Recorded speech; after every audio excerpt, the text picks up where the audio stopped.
આવજો। તો ટી છિદ્ર કોને કહેવાય અને ઓ છિદ્ર કોને કહેવાય એ તો આપણે સમજી જ ગયા છીએ। અહીંયા હવે આપણે નેક્સ્ટ લેવલમાં તેના દાખલાઓની ચર્ચા કરવાની થશે। હું અહીંયા તમને બે સૂત્રો આપું છું। એક છે સમચતુષ્ફલકીય એટલે કે ટી છિદ્રોની ત્રિજ્યા।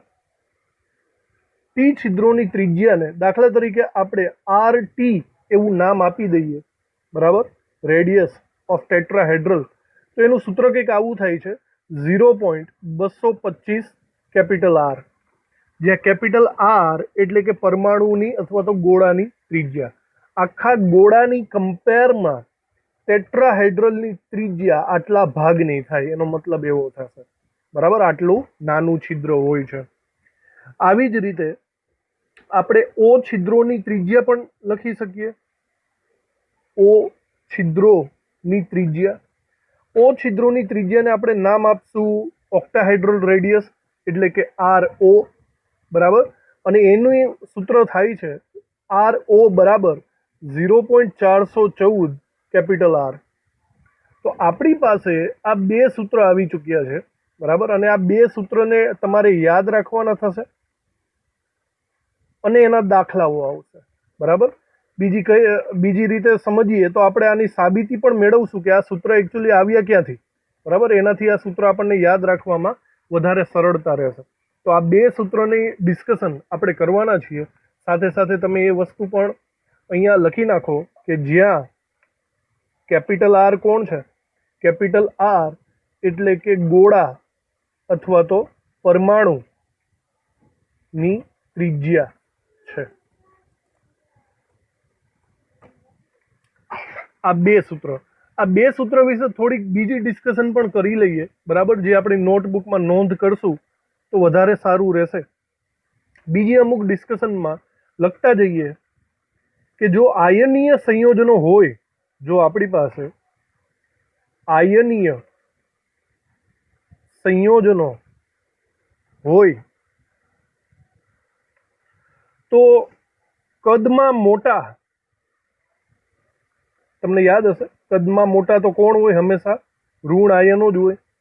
કદમાં મોટા ઋણાયનો હંમેશા ક્લોઝ પેક રચનામાં ભાગ લે છે। ક્લોઝ પેક રચનામાં ભાગ લે છે। હવે આનો શું મતલબ થયો બરાબર રીતે સમજવાનો પ્રયત્ન કરજો। કદમાં મોટા સાઇઝના એટલે કે મોસ્ટ ઓફલી ઋણ આયનો જ કદમાં મોટા હોય। જો તમે કોઈ આયનીય સંયોજનો લઈ લેશો, જસ્ટ ફોર એક્ઝામ્પલ આપણે વાત કરીએ કે આપણે NaCl લઈ લઈએ છીએ। NaCl એક આયનીય ટાઈપનો ઘન પદાર્થ છે, સ્ફટિક રચના ધરાવે છે। તો આયનીય ઘન પદાર્થમાં આની અંદર જે ઋણ આયનો છે ને, ઋણ આયનો ધેટ મીન્સ આપણે કોની વાત કરીએ છીએ, Cl માઇનસ, એ હંમેશા ક્લોઝ પેક રચનામાં ભાગ લેશે। ક્લોઝ પેક રચનામાં ભાગ ધેટ મીન્સ આપણે એવું કહી શકીએ ખૂણામાં ગોઠવાશે, ફલકમાં ગોઠવાશે, અંતઃ કેન્દ્રમાં ગોઠવાશે, ધાર પર ગોઠવાશે। આ બધા એના ક્લોઝ પેક રચનાના ભાગ કહેવાય। તો મોસ્ટ ઓફલી ઋણ આયનો અહીંયા ગોઠવાતા હોય છે, ખૂણા ઉપર, કાં તો ફલક ઉપર, કાં તો અંતઃ કેન્દ્ર ઉપર, કાં તો ધાર ઉપર, બરાબર। તો અહીંયા થોડીક નોંધ પણ આપણે સાથે સાથે કરી લઈએ। ક્લોઝ પેક રચનામાં ભાગ લે છે, કાઉન્સમાં લખી નાખીએ ખૂણા, ફલક,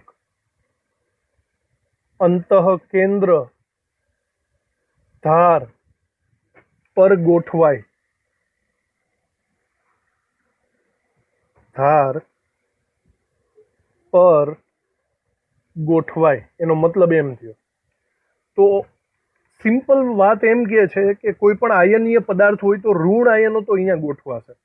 જો ઋણ આયનો અહીંયા ગોઠવાય તો ધન આયનો ક્યાં જશે, ધન આયનો। તો હવે આ સિવાયની બાકી જગ્યા કેટલી વધી, સિમ્પલ છે, આ સિવાય બાકી વધ્યા છે આપણી પાસે છિદ્ર। ધન આયન હંમેશા છિદ્રમાં જ ગોઠવાય છે। અહીંયા લખી નાખીએ જ્યારે નાના કદના ધન આયનો હંમેશા છિદ્રોમાં ભરાશે અથવા તો ગોઠવાશે. તો છિદ્રોની અંદર હંમેશા યાદ રાખો ધન આયનો હોય જે સાઇઝમાં નાના હોય. હવે આપણી પાસે છિદ્રો પણ બે ટાઈપના છે, યાદ છે ને? કાં તો ટી છિદ્રો હોય કાં તો ઓ છિદ્રો હોય. આ બંનેની સાઇઝ અલગ અલગ છે. યાદ કરો, આમાં નાની સાઇઝ કોની છે? ટી છિદ્રો નાની સાઇઝના હોય, ઓ છિદ્રો મોટી સાઇઝના હોય. આગળ આપણે ભણી જ ગયા છે. તો જેવી જેની સાઇઝ એના આધારે એ છિદ્રોની અંદર ગોઠવાશે. બરાબર? તો આવી રીતે આના ઉપરથી હું એવી પણ ડિસ્કશન કરી શકું છું કે દાખલા તરીકે ટી છિદ્રોની વાત કરીએ તો ટી છિદ્રોમાં રહેલ ધન આયનની ત્રિજ્યા કેટલી હોય? ધન આયનની ત્રિજ્યા વિચારો. ટી છિદ્રોની અંદર દાખલા તરીકે કોઈ ધન આયન ઘૂસી ગયો હોય તો એની ત્રિજ્યા કેટલી હોવી જોઈએ? હવે એકચ્યુઅલી આ જે ટી છિદ્ર છે એની સાઇઝ કેટલી છે? ઉપર જુઓ, હમણાં આપણે વાત કરી હતી. ટી છિદ્રની સાઇઝ આપણી પાસે છે RT is equal to 0.225 capital R. તો સેમ ટુ સેમ ટી છિદ્રોની સાઇઝ છે એ જ ધન આયનની સાઇઝ થઈ જશે. સમજાય છે? તો ટી છિદ્રમાં રહેલ ધન આયનની ત્રિજ્યા, ધેટ મીન્સ હું આવું લખી શકું છું R પ્લસ એટલે કે ધન આયનની ત્રિજ્યા બરાબર 0.225 કેપિટલ R. હવે કેપિટલ R ની જગ્યાએ હું R માઇનસ લખી નાખું. કેમ? વિચારી લ્યો. R માઇનસ છે એ ખૂણા ઉપર અને ફલક ઉપર ગોઠવાયેલા છે તો એ પરમાણુ જેવડા જ થયા ને. બરાબર? તો આ એક રીતે મોડિફાઈડ થઈ ગયું કે R plus is equal to 0.225 R minus. આ ટી છિદ્રમાં રહેલ ધન આયનની ત્રિજ્યા થઈ ગઈ. સિમિલર ઓ છિદ્રોમાં જો કોઈ ધન આયન હોય તો ઓ છિદ્રોમાં રહેલ ધન આયનની ત્રિજ્યા કેટલી લખાય? ઉપર જોઈ લ્યો સૂત્ર શું હતું? જે R ઓક્ટાહેડ્રલનું સૂત્ર હતું કે 0.414 કેપિટલ R, એના ઉપરથી જ હું લખી શકું છું કે ઓક્ટાહેડ્રલની અંદર જો કોઈ ધન આયન જાય તો R plus is equal to 0.414 પરમાણુની ત્રિજ્યા આપણે અહીંયા લખશું R માઇનસ. ઓકે? તો આ એક રીતના સમજી લો કે આ મોડિફાઈડ થઈ ગયેલા સૂત્ર કહેવાય. આપણે આ બધા સૂત્રને ધ્યાનમાં રાખવાના રહેશે. ઓકે? આ ટી છિદ્રની અંદર જો ધન આયન જાય એનું સૂત્ર, અને આ છે ઓ છિદ્રની અંદર ધન આયન જાય તો એનું સૂત્ર. ઓકે? આવી રીતે આ બંનેને આપણે લખી નાખીએ. છેલ્લી અમુક બાબત લખી નાખીએ. આના ઉપરથી આપણે એ ડિસ્કશન આપણે ચિતાર ઉપર આવી શકીએ છીએ. છેલ્લો મુદ્દો લખીએ કે આમ ટી છિદ્રો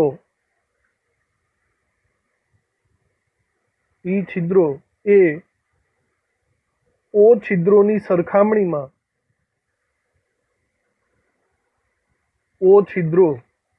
સરખામણીમાં કેવા હોય? નાના હોય છે. ચલો, એ તો આપણે આગળ ચર્ચા કરી જ ગયા છે. બરાબર? તો સીધી વાત છે, જે ધન આયનો છિદ્રોના કદ જેટલા અથવા તેનાથી નાના હોય તે જ છિદ્રોમાં સમાઈ શકે છે. છિદ્રોની સાઇઝ આપણે જાણી લ્યો. એ છિદ્રોની એક્ઝેક્ટ સાઇઝ જેટલો ધન આયન હોય એ જ અંદર ઘૂસી શકે છે, કાં તો એનાથી નાની સાઇઝનો ધન આયન ઘૂસી શકે. બરાબર? હવે છિદ્ર હોય આટલું એવું અને એમાં તમે કોઈ મોટો બધો ગોળો સમાવવા જાઓ તો એ સમાવવાનો નથી. એ તો સ્પષ્ટ વાત છે. તો આપણે આ બંનેના સૂત્રો બરાબર યાદ રાખવા, જેથી આપણને આગળ ગણતરીમાં સારું રહેશે. ટી છિદ્રોની ત્રિજ્યા અને ઓ છિદ્રોની ત્રિજ્યા આ ગણતરી ઉપર ડિપેન્ડ કરશે. તો હવે આપણે આ બંને સૂત્રોની સાબિતી આપવાની છે. ઓકે? દાખલા માટે આ બંને સૂત્ર જરૂરી છે. હવે સાબિતી જોઈ લે કે આ સૂત્ર એકચ્યુઅલી આવ્યા ક્યાંથી. આપણે પહેલા જોવાનું છે ટી છિદ્રોના કદની સાબિતી. ઓકે? ટી છિદ્રોનું કદ આપણે જોઈ ગયા હમણાં. RT ઇક્વલ ટુ શું હતું? 0.225 કેપિટલ R. આવી રીતે કંઈક હતું. તો આપણે આની સાબિતી આપીએ, અથવા તો અહીંયા આર પ્લસ આર માઇનસ પણ હું લખી શકું છું કે R plus equal to 0.225 R minus. તો આ સૂત્ર ક્યાંથી આવ્યું, આપણે એની સાબિતી આપીએ. બરાબર, ચલો સૌથી પહેલા યાદ કરી લઈએ ટી છિદ્રોનો સવર્ગાંક કેટલો હતો. આપણે અહીંયા લખી નાખીએ ટી છિદ્રો નો સવર્ગાંક. યાદ કરી લો, ટી છિદ્રો કેટલા ગોળાથી બને? 4. એનો મતલબ 4 ગોળાની વચ્ચેની ખાલી જગ્યા એને કહેવાય ટી છિદ્ર. તમને યાદ જ હશે આકૃતિ. બરાબર, હવે જોજો આમાં 3 ડાયમેન્શન બરાબર રીતે દર્શાવવાનું છે. તો તમે એક્ઝેક્ટલી અહીંયા ધ્યાન આપો, હું કઈ રીતે આકૃતિ ડ્રો કરું છું પહેલા સમજી લ્યો, પછી તમે ડ્રો કરો. હવે ટી છિદ્ર કેવું હોય સાંભળજો. ટી છિદ્રમાં આપણે એવી સિચ્યુએશન લખેલી છે કે સમતલની અંદર 3 ગોળા હોય અને એની ઉપરની સાઈડ એક ગોળો હોય. બરાબર, આવી રીતે. તો ટી છિદ્રની અંદર આપણે પહેલા તો સમચતુષ્ફલક આકૃતિ બને. તો જરા વિચારી લ્યો, હું એક સમચતુષ્ફલકીય આકૃતિ અહીંયા ડ્રો કરું છું. સમજો બરાબર, એક સમચતુષ્ફલક આકૃતિ અહીંયા હું ડ્રો કરું છું આવી રીતે.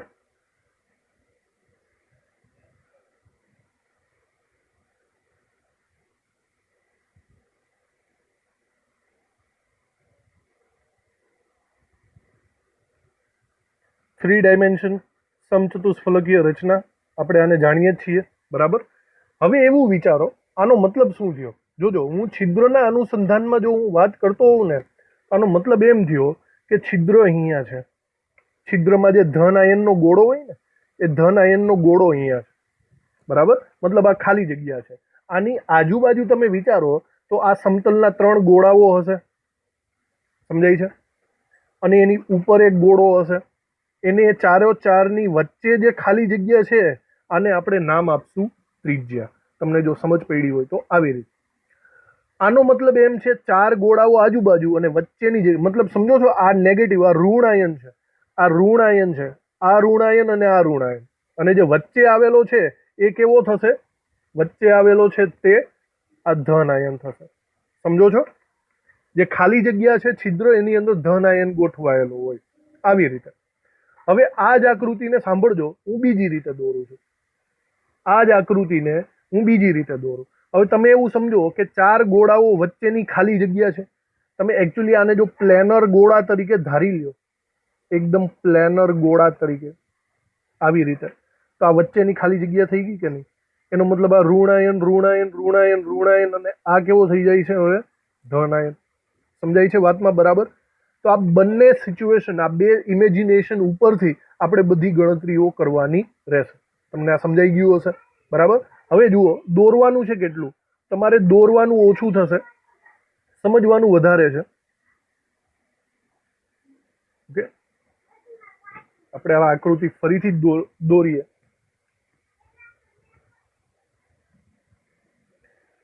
ચલો, એક રીતના આ સમચતુષ્ફલકીય આકૃતિ આપણે દોરી નાખીએ.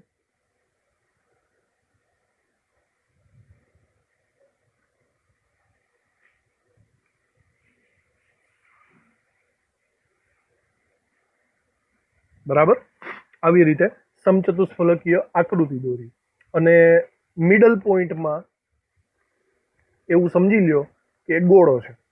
આ મધ્યની અંદર એ છિદ્ર છે અને આ છિદ્રની અંદર ધન આયન આવેલો છે એવું આપણે માની લઈએ છીએ. ઓકે, આ સમજાઈ ગયું હશે તમને? હવે એક બીજી રીતે પણ આપણે, મેં કીધું એમ, સમતલની રીતે પણ આકૃતિ દોરી લઈએ. ઓકે, તો જુઓ, આવી રીતે આપણે 4 ગોળાઓ લઈ લીધા. સમજી લ્યો કે આ સમતલમાં છે. બરાબર, અને વચ્ચેની જે ખાલી જગ્યા છે ને, વચ્ચેની ખાલી જગ્યા, અહીંયા સમજી લ્યો કે આપણો ગોળો આવેલો છે. બરાબર, એટલે કે આ છિદ્ર છે એવું આપણે સમજી લઈએ. તો જુઓ, આ મિડલમાં જે ગોળો છે એવું સમજી લ્યો કે આ છિદ્ર છે અને તે ધન આયન છે. એનો મતલબ સમજો કે આ ઋણાયન ઋણાયન ઋણાયન ઋણાયન અને આ જે મિડલમાં છે તે કેવો થશે? ધન આયન. ઓકે, હવે આગળ વધીએ. હવે વાતને બરાબર સમજજો. ગણતરીને સમજવા માટે આપણે અહીંયા એવું ધારી લઈએ કે એક ત્રિકોણ છે. જોજો, ત્રિકોણ હું અહીંથી ધારું છું. અહીંથી દાખલા તરીકે આવો એક ત્રિકોણ છે મારી પાસે. બરાબર, જોજો.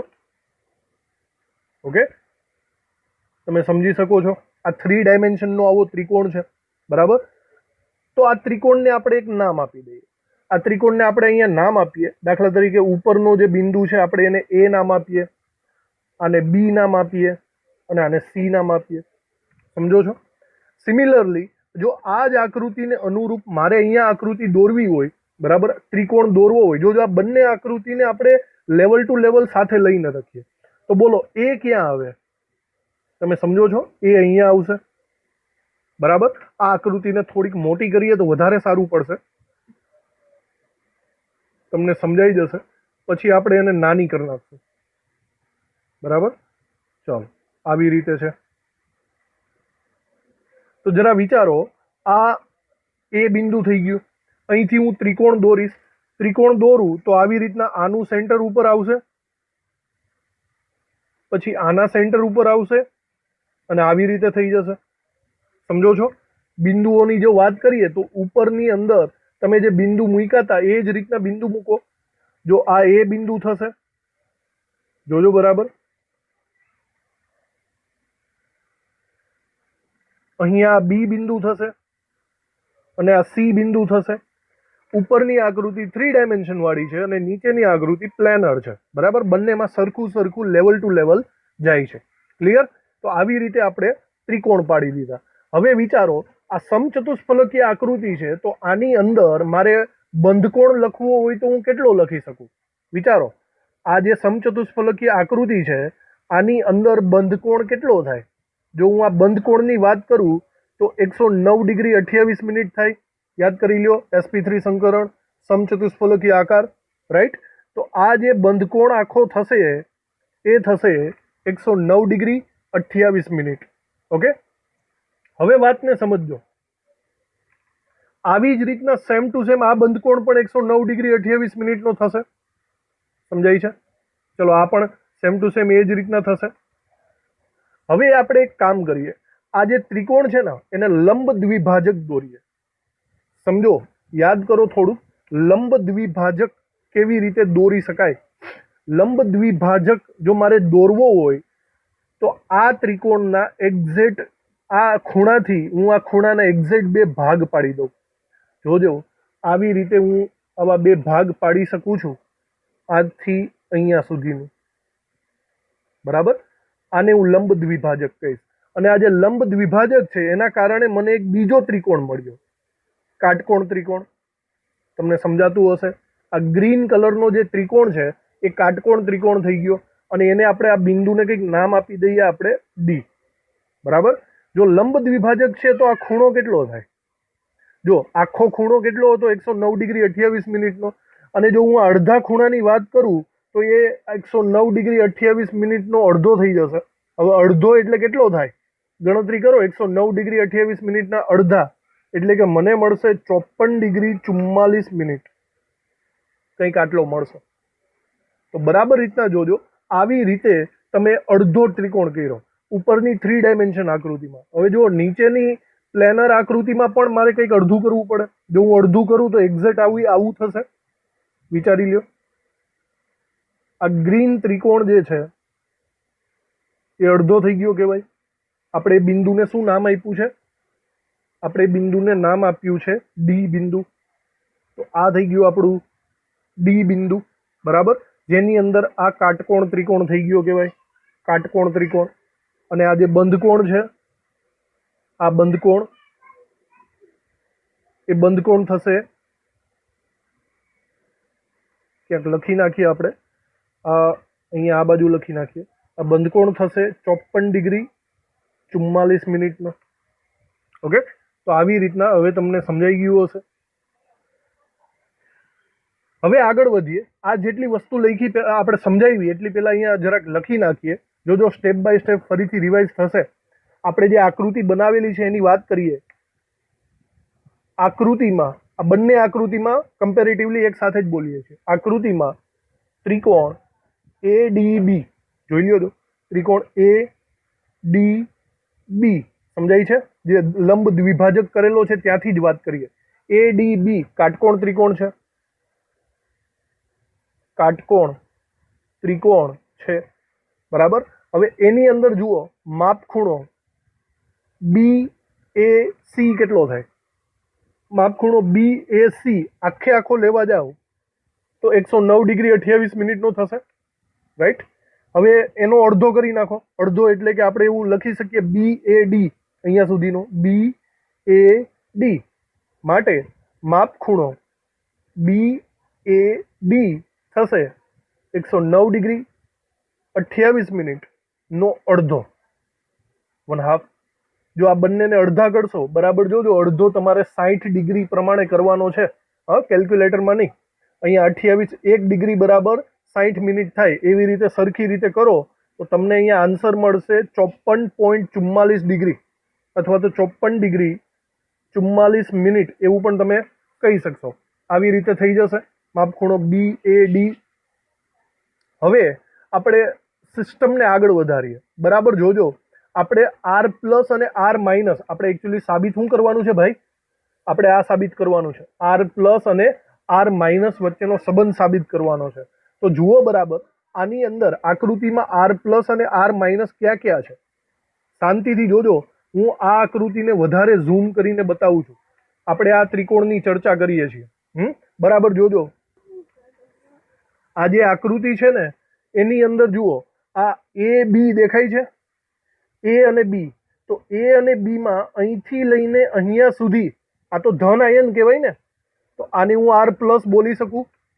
સમજો છો વાતને?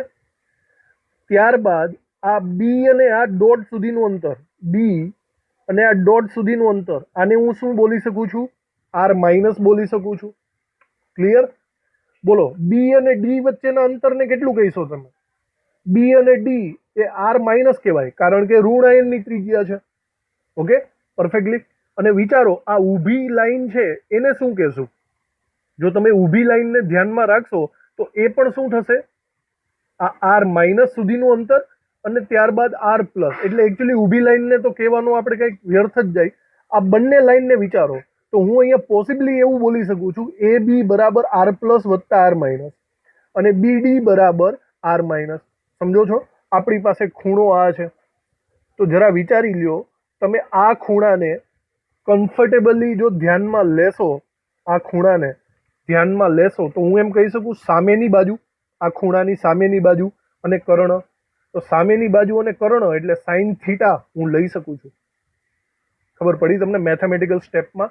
તો આપણે આ ત્રિકોણની વાત કરીએ, બરાબર ધ્યાનમાં રાખો. હવે આપણે જે લખાણ છે એ આગળ વધારીએ, લખાણને આગળ વધારીએ. અહીંથી નવા મુદ્દામાં લખીએ કે હવે જે મેઇન ત્રિકોણ છે, ત્રિકોણ ABC માં,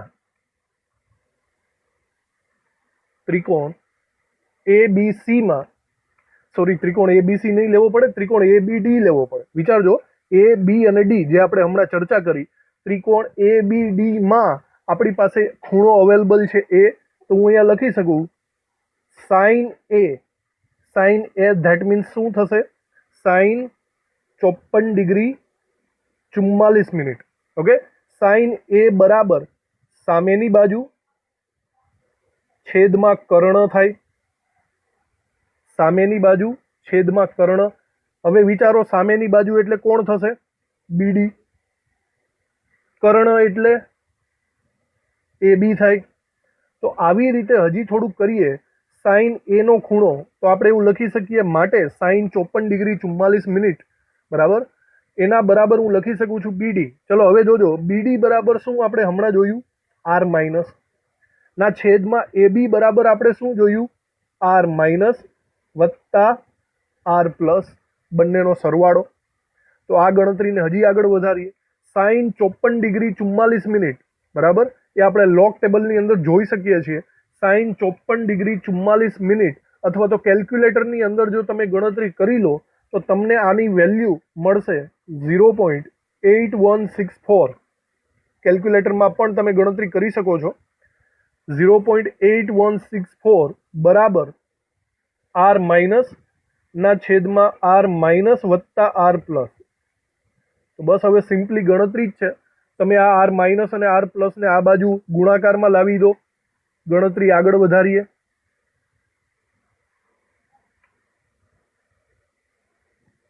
તો 0.8164 r માઇનસ વત્તા 0.8164 r પ્લસ બરાબર 1 r માઇનસ, આની આગળ 1 લાગે.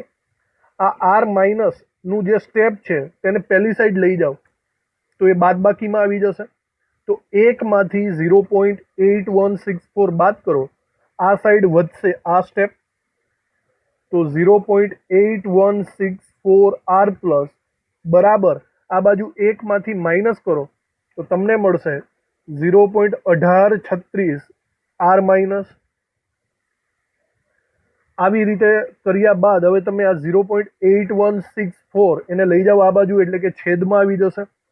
ઓકે, છેદમાં આવી જાય, ભાગાકાર કરો એટલે તમને સૂત્ર મળશે r પ્લસ બરાબર 0.225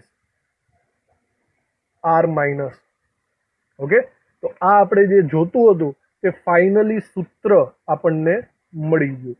આ એની સાબિતી છે. હવે જોજો, આને હું બીજી રીતે પણ લખી શકું, જે દાખલા ગણવામાં ખૂબ જ અગત્યનું રહેશે. બીજી રીતે હું આને આવી રીતે લખી શકીશ. વિચારો કે r માઇનસ ને આ બાજુ લઈ આવું તો છેદમાં આવી જશે, એટલે કે r plus upon r minus, r plus ના છેદમાં r માઇનસ બરાબર 0.225. બરાબર, આ રીતે પણ હું લખી શકું છું. બંને એક જ વસ્તુ થઈ. આ જે વસ્તુ છે ને r પ્લસ ના છેદમાં r માઇનસ, આને કહેવાય ત્રિજ્યા ગુણોત્તર. ત્રિજ્યા ગુણોત્તર, બરાબર, જે આપણે શીખવાનું છે. ધન આયન અને ઋણ આયનની ત્રિજ્યાનો ગુણોત્તર જો ટી છિદ્રની રીતે લેવા જાઓ તો તમને મળશે 0.225. ઓકે, ટી છિદ્ર નો ત્રિજ્યા ગુણોત્તર આટલો થાય.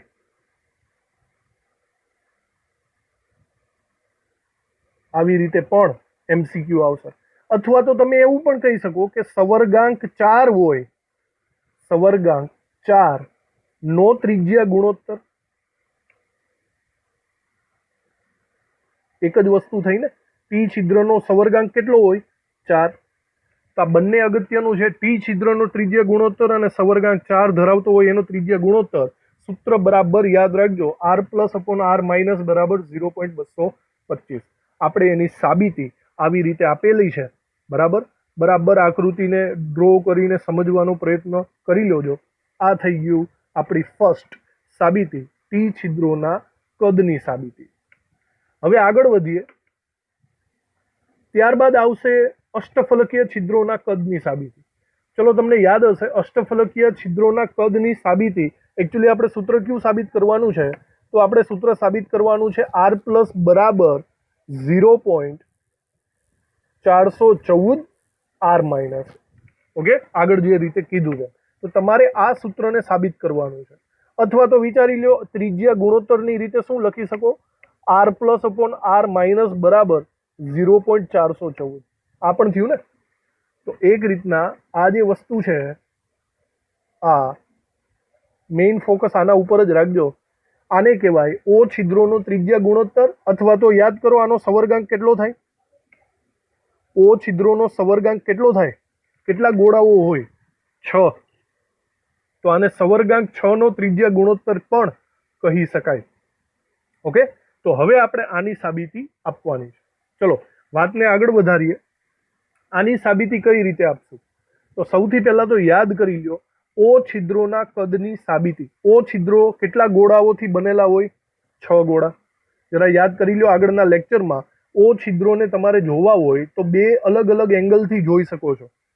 એક એંગલ એવું હતું કે તમે કોઈ સમતલમાં 3 ગોળા લઈ લો. ઓકે, અને એની ઉપર બીજા 3 ગોળા ઊંધા ત્રિકોણ આકારે ગોઠવો. મતલબ આવી રીતે ગોઠવો. પછી જે આ વચ્ચેનો જે છિદ્ર ખાલી જગ્યા વધે છે, આ જે ખાલી જગ્યા, બરાબર, આપણે આને કહેતા હતા ઓ છિદ્ર.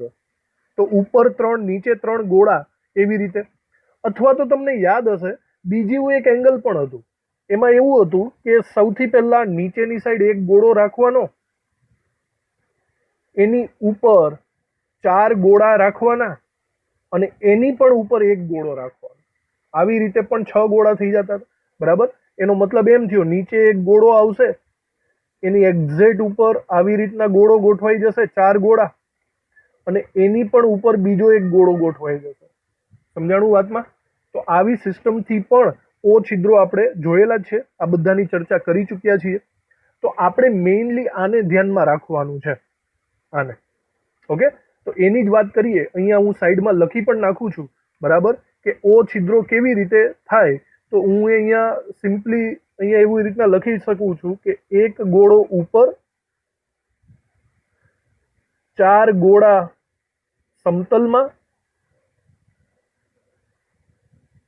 અને એક ગોળો નીચે. બરાબર, આ 3 સિચ્યુએશન છે. એની વચ્ચેની જે જગ્યા હોય ને અષ્ટફલકીય છિદ્ર કહેવાય. ઓકે, તો અષ્ટફલકીય છિદ્રની માહિતી અગાઉના લેક્ચરમાં આપણે છે. હવે સાંભળો બરાબર વાત. તો આપણે બંને R પ્લસ અને R માઇનસના ગોળાની ત્રિજ્યાની વાત કરીએ. તો સિચ્યુએશન એવી છે કે તમે વિચારો કે આ બધા ગોળાઓ તો ઋણ આયનના જ બનેલા હશે, સમજો છો? અને આ બધા ગોળાઓની વચ્ચેની સાઈડ જે કોઈ છિદ્રની અંદર ગોળો ગોઠવાયેલો હોય ને, આ છિદ્રની અંદર, તો એ ગોળો કેવો થશે? ધન આયન થશે. વાત સમજાય છે? આ છિદ્રની અંદર ગોળો જે ગોઠવાયેલો છે એ ધન આયનનો ગોળો થશે. તો આ આકૃતિને આપણે બરાબર રીતે સમતલમાં વિચારીએ. જો યાદ રાખજો, સમતલમાં આકૃતિ વિચારવી હોય તો આપણે સિમ્પલી એટલું જ કરશું કે આ 4 ગોળાને જ ધ્યાનમાં લેશું. બરાબર, જુઓ હું અહીંયા ગોળા દોરું છું. ઓકે, આપણે માત્ર આ જે સમતલના 4 ગોળા છે ને, સમતલના 4 ગોળા, એને જ ધ્યાનમાં લેવાના છે. તો ચલો, આ સમતલના 4 ગોળા થઈ ગયા. સમજાય છે? હવે તમે બરાબર અન્ડરસ્ટેન્ડ કરજો કે આ 4 ગોળાની નીચેની સાઈડ એક ગોળો હશે, ઉપરની સાઈડ એક ગોળો હશે, અને મિડલમાં એનું છિદ્ર હશે. તો પહેલી વાત કે આ 4 ગોળા ઋણ આયનના બનેલા છે. ચલો, એ તો સમજાઈ ગયું. હવે વચ્ચેનું જે છિદ્ર છે ત્યાં એક નાનો એવો ગોળો હશે જેને આપણે અષ્ટફલકીય છિદ્રનો ધન આયનનો ગોળો કહીશું. તો આપણે વચ્ચેની સાઈડ એક છિદ્ર જોઈ લઈએ. ઓકે, દાખલા તરીકે આ ગોળો છે તે ધન આયનનો છે. આપણે એને એની એક્ઝેક્ટ મિડલમાં મૂકી દઈએ.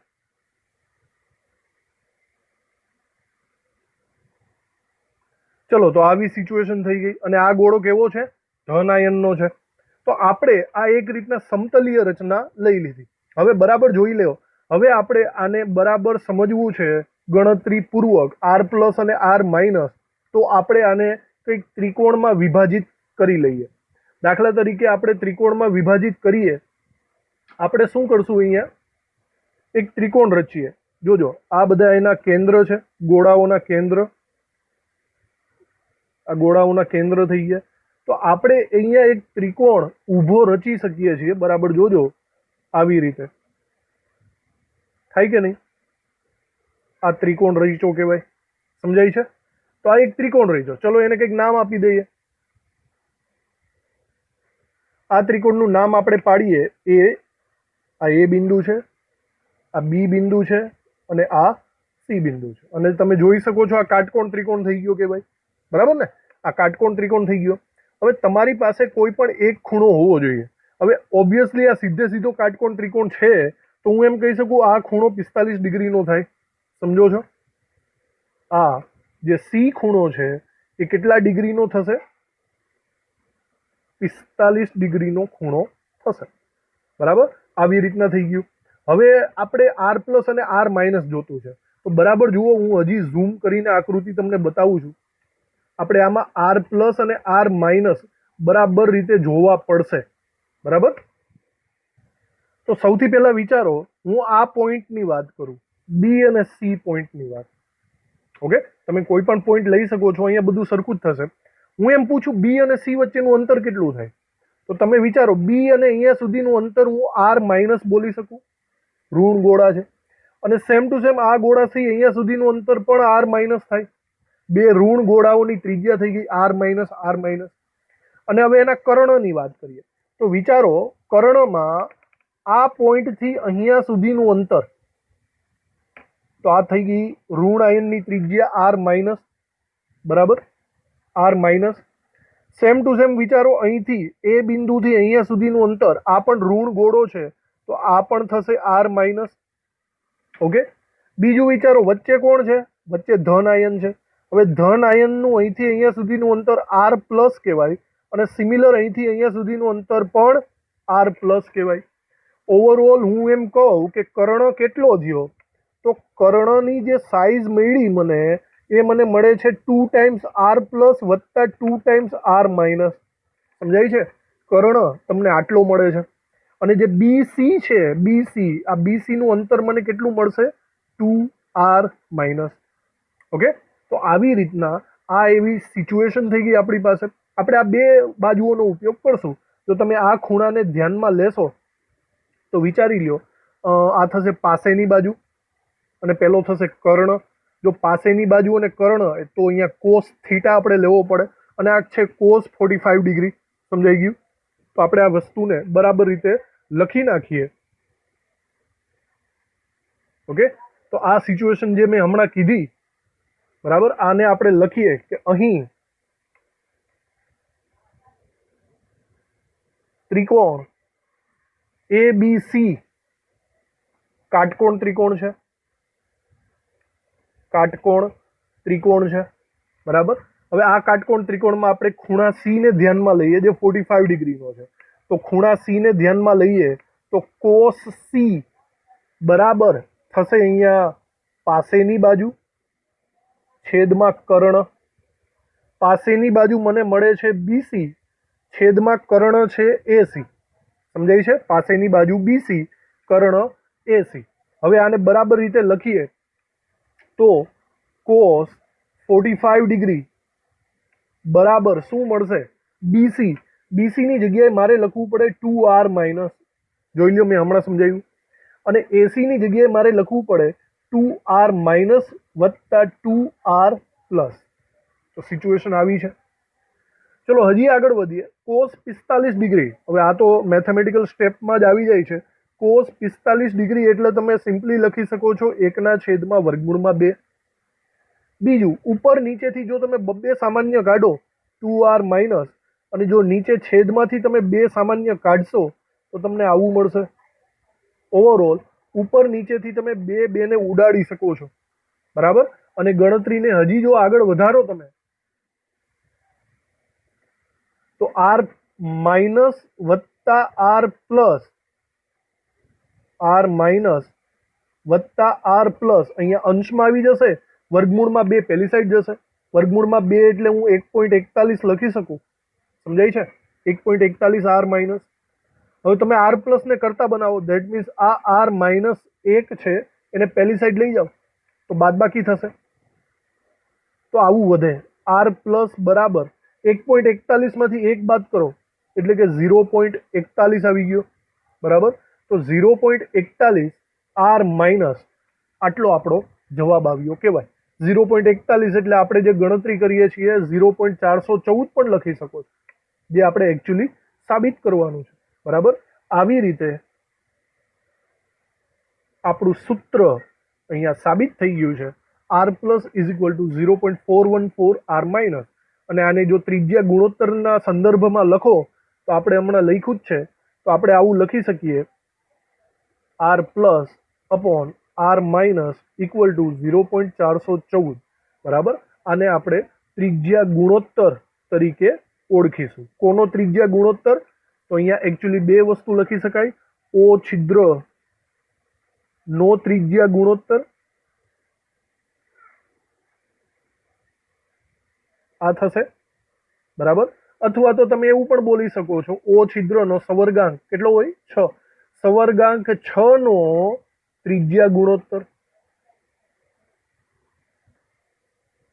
બરાબર. આ બંને રીતે તમે આને ઓળખી શકો છો દાખલાઓ ગણતી વખતે.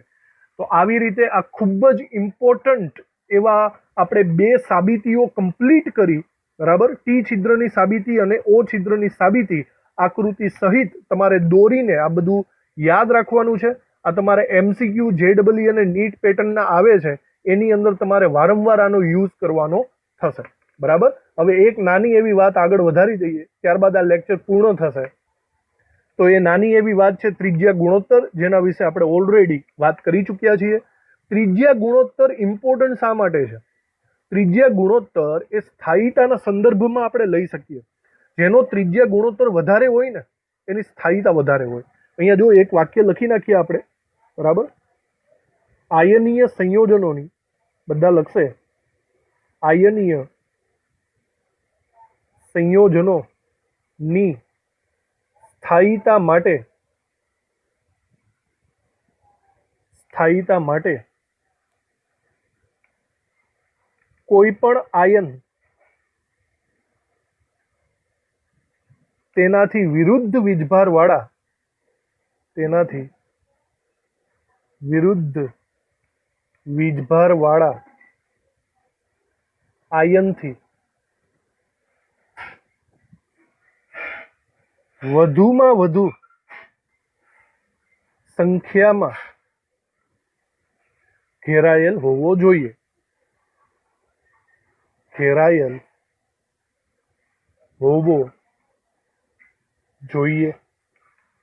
મતલબ કોઈ પણ જો ધન આયન હોય તો એની આજુબાજુ શક્ય એટલા ઋણ આયનો વધારે સંખ્યામાં હોય ને તો એની સ્થાયીતા વધતી જાય. બરાબર. આ એક સિમ્પલી એક કોન્સેપ્ટ છે સ્થાયીતાને રિલેટેડ. બરાબર. અને એના માટે આપણને ઉપયોગમાં શું આવશે? એના માટે આપણને ઉપયોગમાં આવશે ત્રિજ્યા ગુણોત્તર. અહીંયા આપણે ત્રિજ્યા ગુણોત્તર કોને કીધેલો છે? ત્રિજ્યા ગુણોત્તર આપણે કીધો છે R+/R-.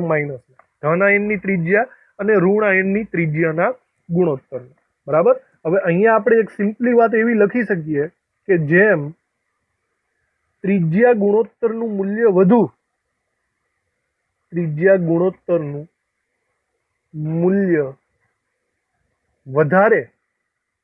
તેમ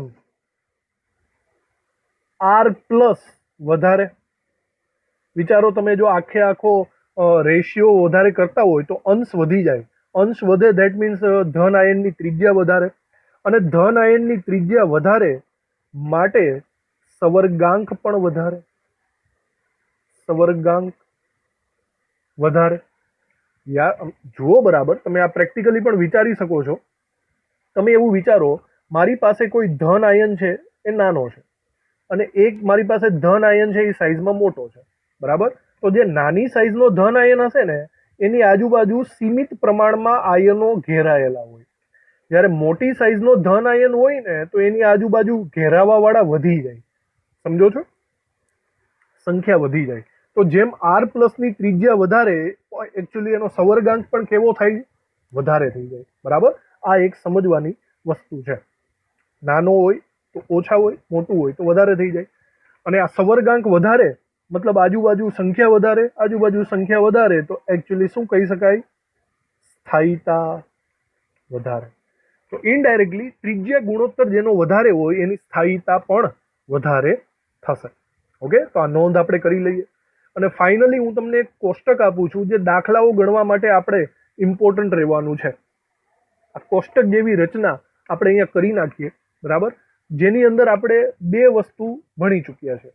બરાબર. જોજો, આપણે સવર્ગાંક 4 ભણી ગયા છે અને સવર્ગાંક 6 ભણી ગયા છે. સવર્ગાંક 4 એટલે યાદ કરો, સમચતુષ્ફલકીય એટલે કે ટી છિદ્ર. બરાબર. તો આપણે એની ત્રિજ્યા કેટલી જોઈ હતી? આપણે એની ત્રિજ્યા 225 જોઈ હતી, 0.225. બરાબર. અને સવર્ગાંક 6 ની ત્રિજ્યા કેટલી જોઈ હતી? 0.414 જોઈ હતી. આપણે સિમ્પલી યાદ રાખવા માટે 2 ડિજિટ યાદ રાખશું. તો એક વસ્તુ એ વિચારજો કે એકચ્યુઅલી શું છે, 4 થી લઈને 6 સવર્ગાંક વચ્ચેનો રેશિયો, અંતર કેટલું કહેવાય? 0.22 થી લઈને 0.414. આ બંને વચ્ચેનો જે એરિયા છે ને એ સવર્ગાંક 4 ને ડિક્લેર કરે છે. બરાબર. એનું બંધારણ કેવું થાય? એનું બંધારણ થશે સમચતુષ્ફલકીય. સમજવાનો પ્રયત્ન કરજો. એવી જ રીતના તમે આ એકચ્યુઅલી બધા સવર્ગાંક લખી નાખો ને તો પહેલા થાય 3 સવર્ગાંક, 4, 6 અને 8. આટલા સવર્ગાંક આપણી પાસે છે. હવે 3 સવર્ગાંક હોય ને તો આપણે એકચ્યુઅલી ગણતરી નથી કરી, આપણે ડાયરેક્ટ યાદ રાખશું. 3 સવર્ગાંકનો ત્રિજ્યા ગુણોત્તરનો એરિયા 0.15 થી લઈને 0.22 સુધીનો હોય. મતલબ આ એરિયાની વચ્ચેનો કોઈ હોય ને તો એ સમતલીય ત્રિકોણ ટાઈપમાં આવે. સમતલીય ત્રિકોણ ટાઈપમાં સવર્ગાંક 3 ટાઈપમાં આવે. જો 0.22 થી વધી જાય, જો 0.22 થી ધન આયનની સાઇઝ વધી જાય તો એ સવર્ગાંક 4ના એરિયામાં આવી જાય સમચતુષ્ફલકીય. એ ક્યાં સુધી? 0.41. જો 0.41 થી કોઈકની સાઇઝ વધી જાય તો એ સવર્ગાંક 6ના એરિયામાં આવી જશે. સવર્ગાંક 6નો એરિયો છે 0.41 થી લઈને 0.73.